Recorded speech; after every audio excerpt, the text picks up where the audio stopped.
Слоны являются одними из самых умных существ в мире. Они обладают отличными навыками решения проблем и чрезвычайно чутки. Но когда слониха оказывалась в стрессовой ситуации и часами копала нору, никто не мог понять, зачем она это делает, пока она не вытащила что-то неожиданное.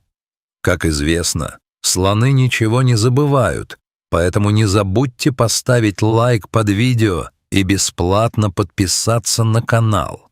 В 2015 году стадо из 60 слонов было замечено во время путешествия по северо-востоку Индии.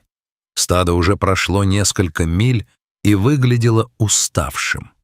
Солнце палило нещадно, воздух был густым от пыли и зноя, и животные двигались медленно, тяжело ступая по высохшей земле в поисках спасительной влаги и прохлады. Затем произошло нечто неожиданное. Многие жители района Чатра привыкли видеть слонов, бродящих по их деревне. Мигрирующие гиганты не были чем-то необычным, и люди обычно просто наблюдали за ними издалека, стараясь не мешать их пути. Но был один слон, который сразу выделялся из группы. Но почему? Она вела себя очень странно. Час за часом кружила она по грязному месту в поле и не отдыхала. Жители деревни не могли понять, почему она это сделала. Слоновая корова стала привлекать к себе много внимания. Многие жители стояли вокруг животного, когда слон начал втыкать хобот в грязное поле. В этот момент она полностью отделилась от своей группы, которая медленно скрывалась за горизонтом. Для стадных животных, таких как слоны, остаться в одиночестве — это огромный стресс, но эту мать, казалось, совершенно не волновало, что ее семья уходит.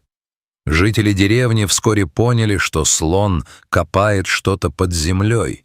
Она использует свой хобот как лопату, словно копая могилу.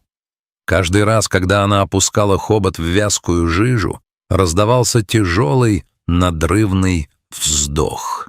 Ее огромные уши нервно хлопали, а из груди вырывалось низкое, вибрирующее урчание, звук абсолютного отчаяния, который было слышно на сотни метров вокруг.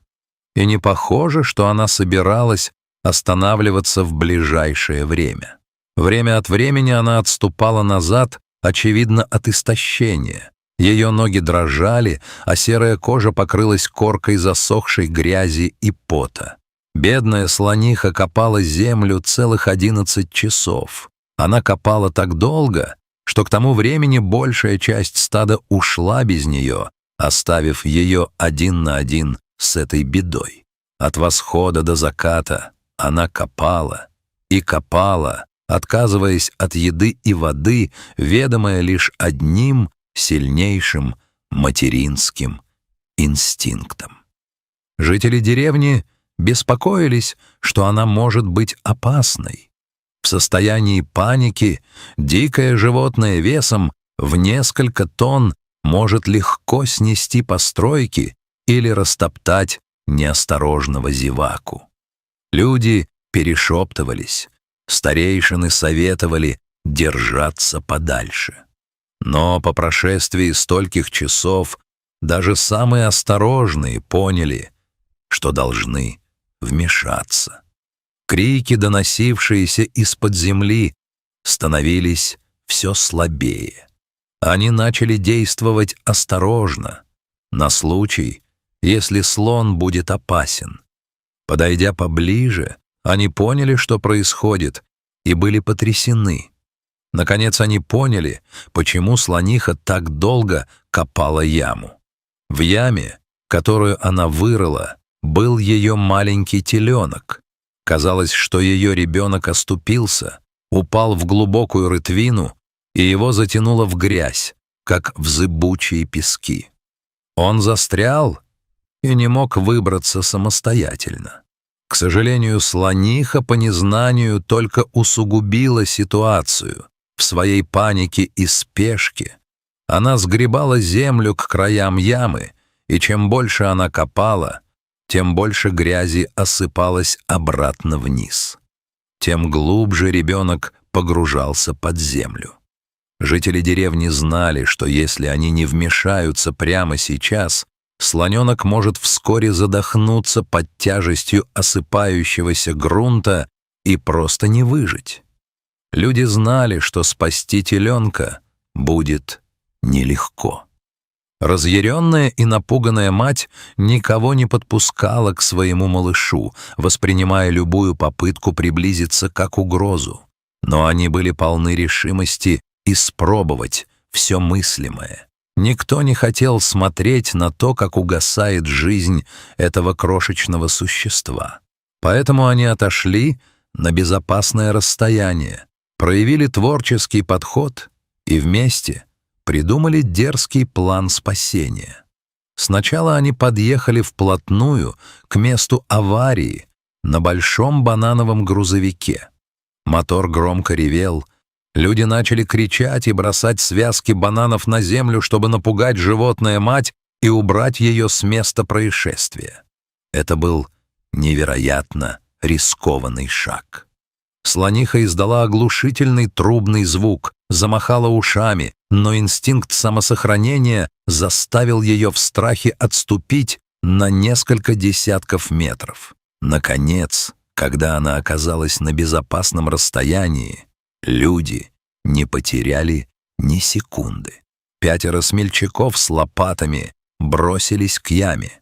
Они использовали это короткое окно времени, чтобы лихорадочно расчистить огромную кучу песка, которую мать насыпала возле ямы, из-за чего ей было трудно добраться до ребенка.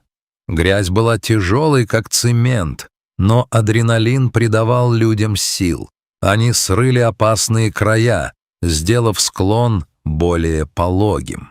Как только работа была завершена, они быстро отодвинули грузовик с бананами, чтобы слониха могла вернуться. Люди бросились в рассыпную, наблюдая из укрытий. Мать немедленно рванула обратно к яме. Они надеялись, что теперь у нее достаточно места, чтобы схватить ребенка и вытащить его. И их план сработал.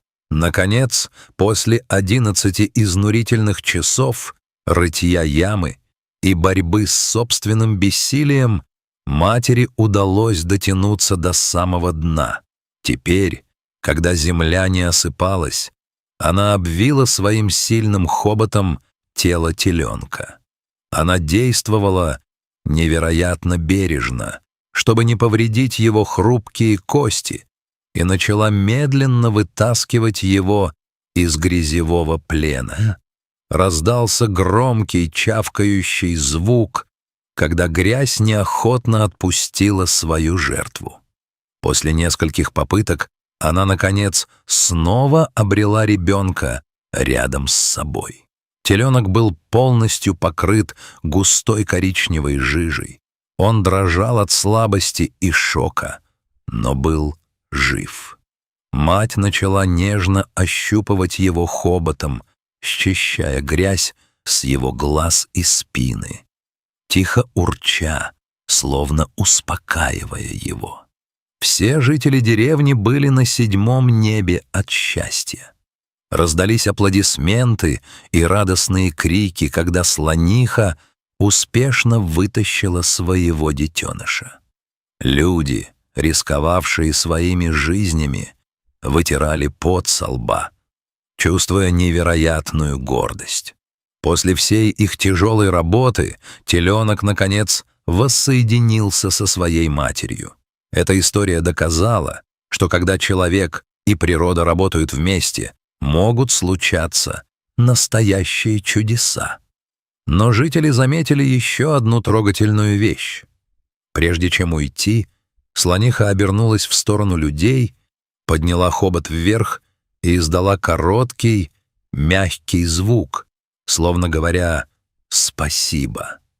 Затем 2 слона медленно зашагали прочь, и их хоботы были переплетены.